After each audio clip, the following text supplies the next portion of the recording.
n'est indispensable, pas même moi. Il y a des gens qui ont des problèmes avec le fait que je dise être dans l'acceptation. Apparemment, c'est très difficile à comprendre, l'acceptation de toutes les choses qui peuvent se passer. De prendre tout comme un cadeau d'amour de mes orteils. Et on peut penser à ça tout simplement en se disant que la vie est courte, à n'importe quel moment, il peut nous arriver quelque chose, et surtout quand on pense aux flammes jumelles par rapport à l'écart d'âge, pour la majeure partie d'entre nous, etc., et que le travail à faire, etc., parce que même si le parcours est fini et que j'ai dit dans l'ancienne vidéo que tant qu'on est sur Terre, en fait, on a toujours un travail à faire sur soi, mais également si l'une des flammes part avant l'autre. Je pense à ça, et ça fait penser à l'attachement.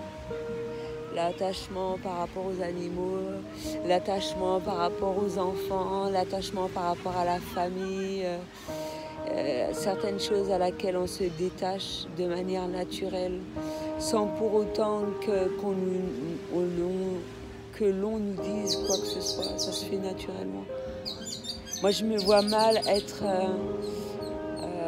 amie avec quelqu'un ou en couple avec quelqu'un, et puis il me dit ouais, je veux pas que tu fréquentes telle personne. Pour moi, ça doit être naturel en fait. Et moi, j'ai senti il y a 4 ans de ça une grosse frustration par rapport à cela, parce que c'était comme si qu'on te dictait ce que tu avais à faire, et puis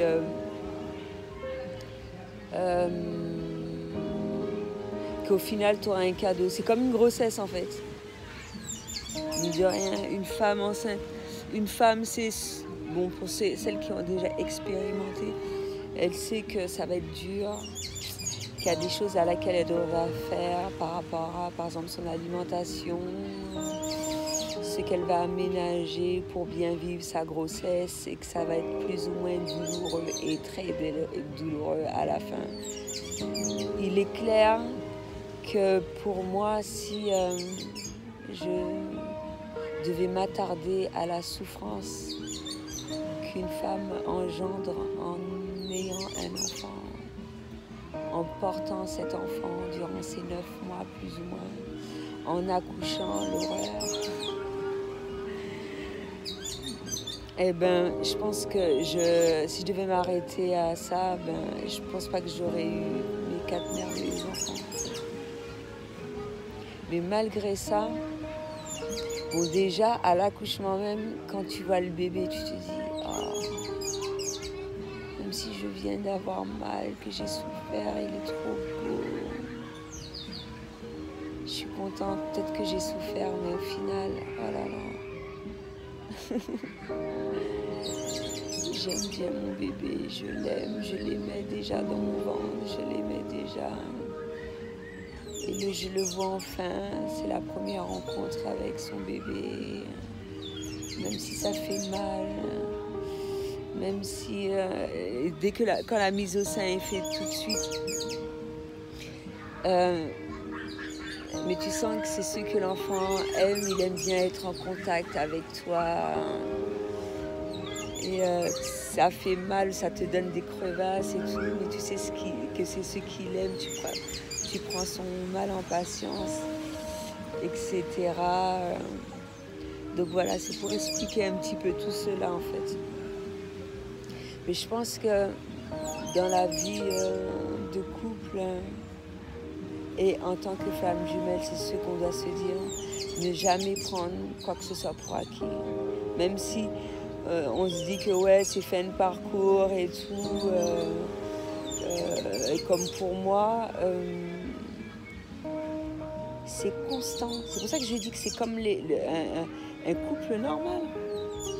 Le seul truc, c'est que c'est intense parce que c'est un lien d'âme. C'est pas tout le monde qui a la possibilité d'avoir une âme sœur, un lien, une flamme jumelle, etc., etc. Et plus ça va être intense, en fait, plus il y aura un travail à faire sur soi, un travail à faire sur l'autre, ça va être au plus ou moins rapide, etc. Y croire, visualiser, tout ce qui s'ensuit, mais le vivre franchement bien, en fait. Et moi, je me félicite parce que je me dis que mes 4 ans de solitude, même si j'ai rencontré pas mal de personnes, ben, ça m'a servi à quelque chose. Je vois à quel point je suis forte par rapport à pas mal et que je vis les choses au mieux et ce, quelle que soit l'issue, même si j'y ai cru fortement. Même si j'y ai cru fortement, je me dis, putain, mon amour est tellement grand que même si les choses ne se passent pas comme je souhaitais qu'elles se passent, eh ben, c'est parce que je l'aime assez pour le laisser partir. Donc, tout est bien. Franchement, ah ouais, moi je suis fière. Je suis fière de moi. Tu ressens aussi le fait que certaines flammes jumelles se disent « Ah oui, est-ce que c'est moi qui suis plus avancée ?»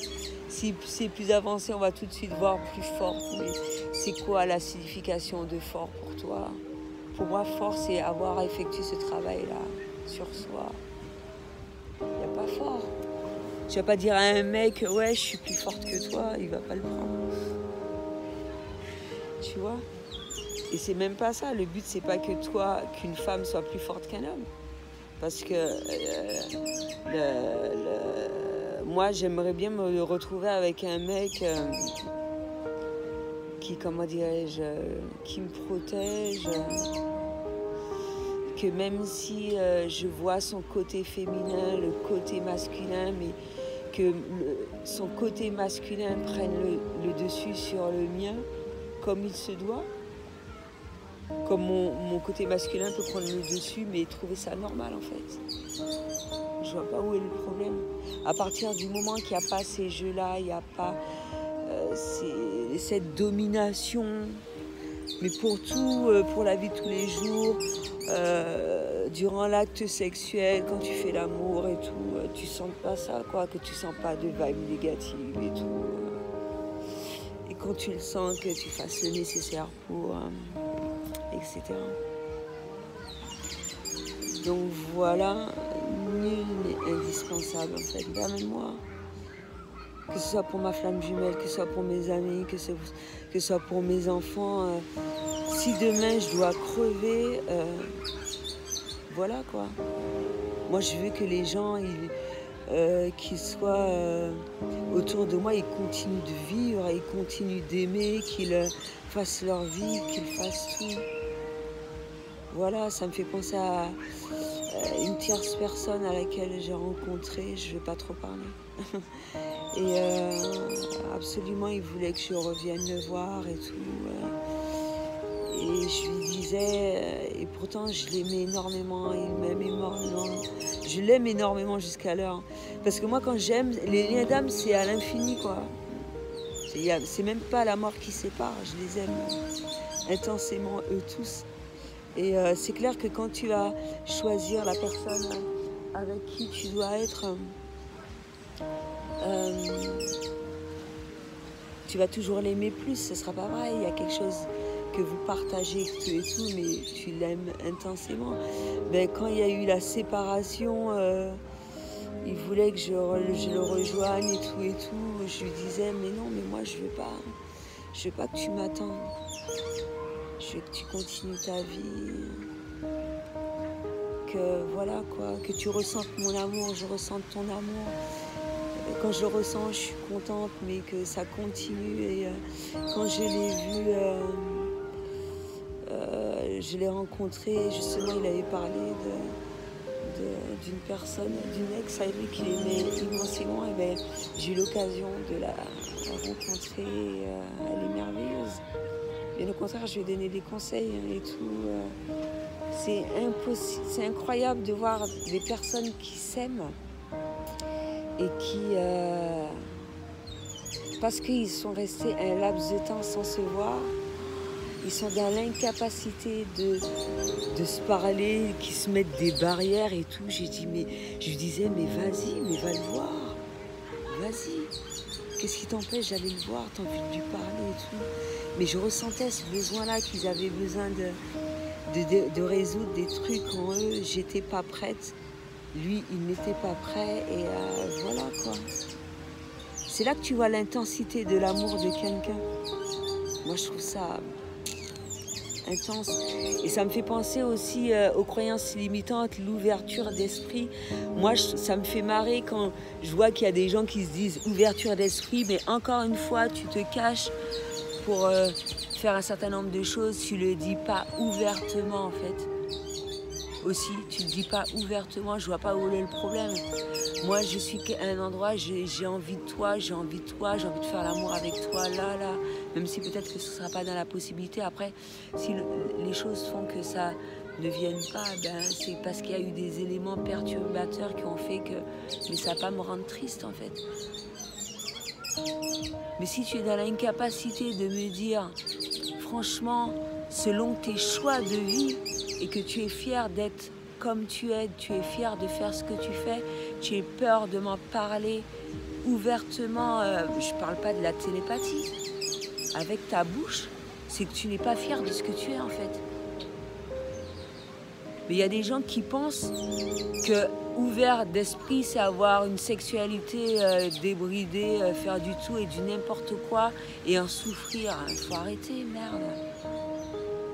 Moi, je suis ouvert d'esprit, je te laisse libre, tu fais ce que tu veux, en fait. Et ça, c'est encore une autre chose. Tu fais ce que tu veux, mais tu acceptes pas que je fasse ce que je veux. Il y a un problème en quelque part. Il y a un problème. Il faudrait revoir la définition de ces mots-là, de ce groupe de mots-là. Ouverture d'esprit. Tu es fier, tu le fais ouvertement, tu le fais devant tes potes, tu en parles à tes amis, tu en parles à ton couple, tu en parles à tout le monde. En fait, ça pose pas problème de faire ces choses-là. Moi, je vois pas qu'est-ce qu'il y a à cacher. Et c'est comme la confiance. Tu souhaites que je te fasse confiance, tu n'as pas confiance en moi, tu me reproches ou tu m'accuses de quelque chose que tu as vécu dans une vie intérieure ou dans cette vie-là, alors que moi, je n'ai rien à voir avec ça, en fait. Je comprends pas. Pourquoi tu fais ce genre de choses-là?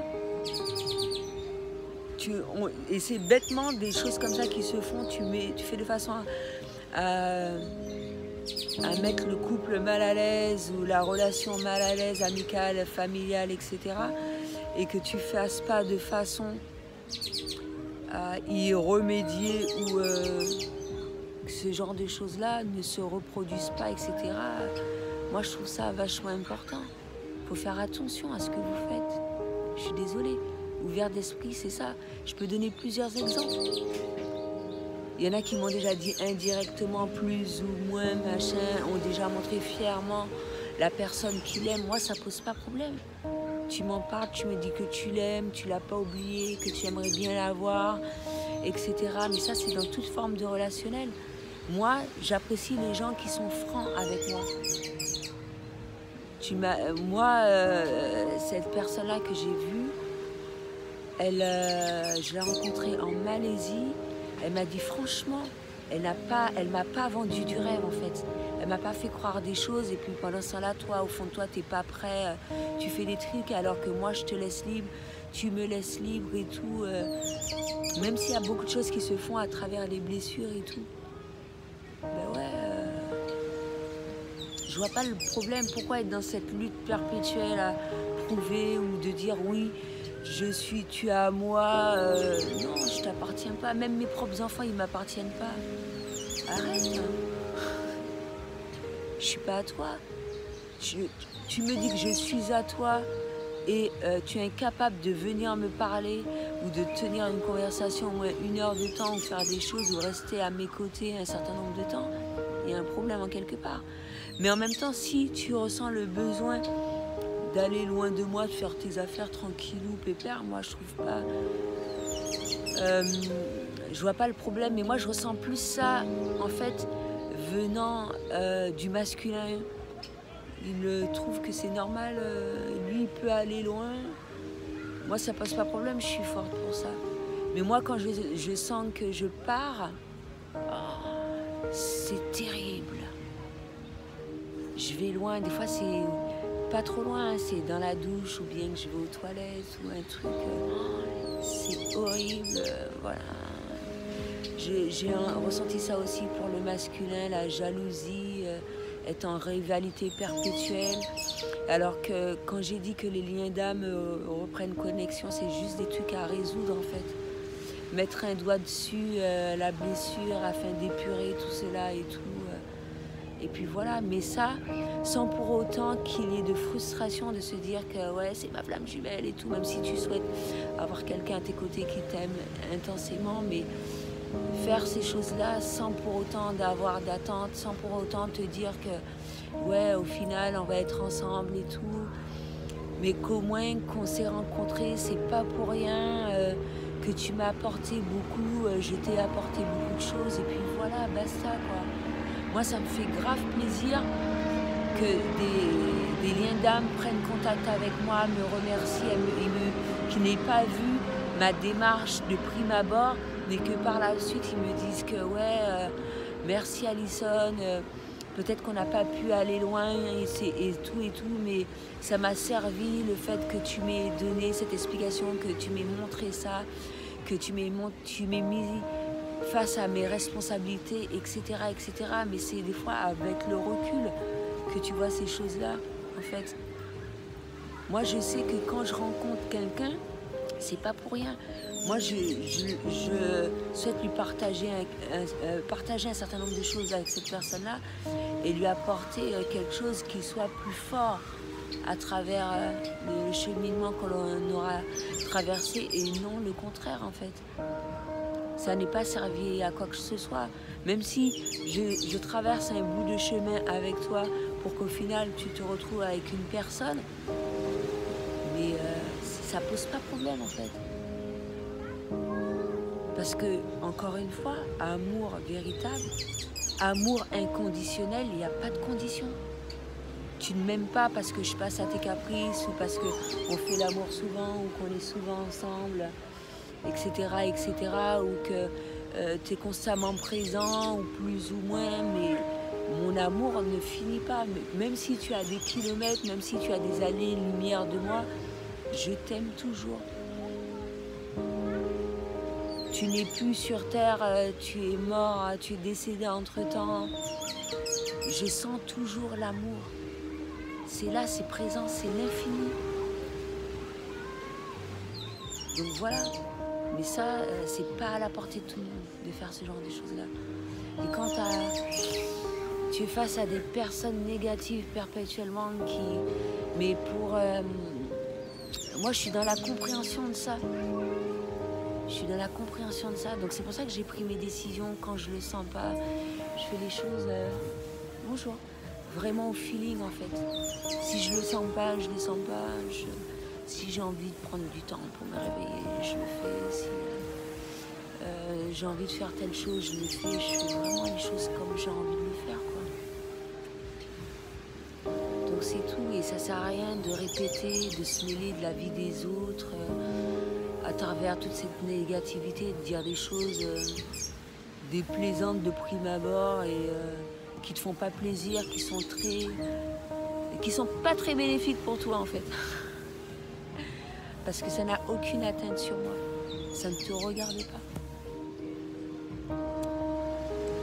C'est tout, parce que moi, je ne me mêle pas de la vie des gens. Moi, quand je me mêle, c'est pour émettre un avis neutre, positif, afin d'effectuer une évolution personnelle et tout ce qui s'ensuit. Mon but, c'est pas de rabaisser, humilier, de me mêler, de faire...